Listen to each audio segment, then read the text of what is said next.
Chris here, another quick tip for you all.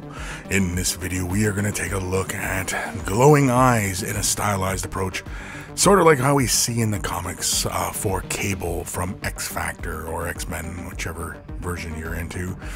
And so we're going to be looking at a stylized kind of glow. Now this is going to be a really kind of overdone kind of glow. It's not the kind of glow like I've shown in previous videos for like doing like Space Marine stuff like that, but we are going to use a Space Marine as our example.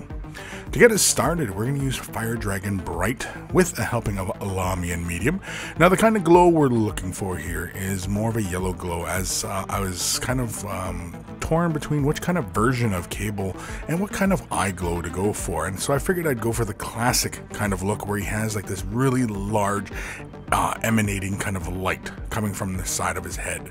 And so that's what we're going to do here. And so with the Fire Dragon Bright here is what it's going to provide is a base for our yellow to build up upon, but we're also going to very lightly glaze it on top of the surface so that we get a slight orange transition going on.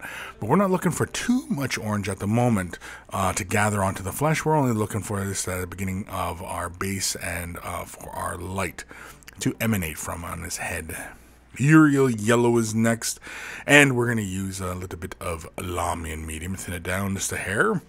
And basically what we're going to do here is, again, we're going to glaze this color in, and as you can see, I'm pushing the color towards where I want the color to build up the most. So I'm looking towards building up the color in towards the eye socket. So when I'm pushing it on the top of the brow, I'm pushing it towards the eyebrow, and you can see we're just pushing more color in towards the socket, as that's where we really want the color to build up. We're not allowing the color to build in any kind of negative way as far as like pooling or anything like that. We just simply want the color to slowly build, and after a couple layers I get that yellow to where I want it. Flash Gets Yellow is next, and this is going to be used somewhat sparingly here, just the dampness of the brush, just to thin it out ever so slightly here. And basically we are going to again just capture just the top portion of the brow here.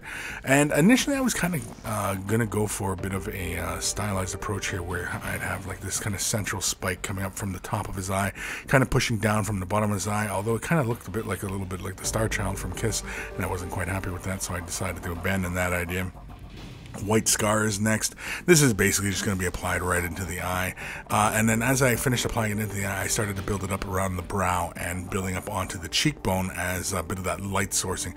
Again, this is a really overdone kind of style, and again, as I've mentioned before in previous videos of doing OSL only really kind of works from a few perspectives, and otherwise it looks kind of funny.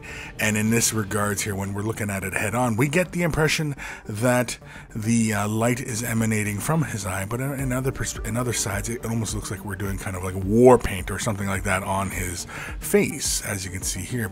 I've come back in with the Fire Dragon Bright, thinned it out very lightly, as I just want to reestablish some of that outer glow, that haloing around the face, as well as push that yellow back just a little bit there. I just wasn't happy with how, you know, again, kind of Star Child kind of looking he was going here.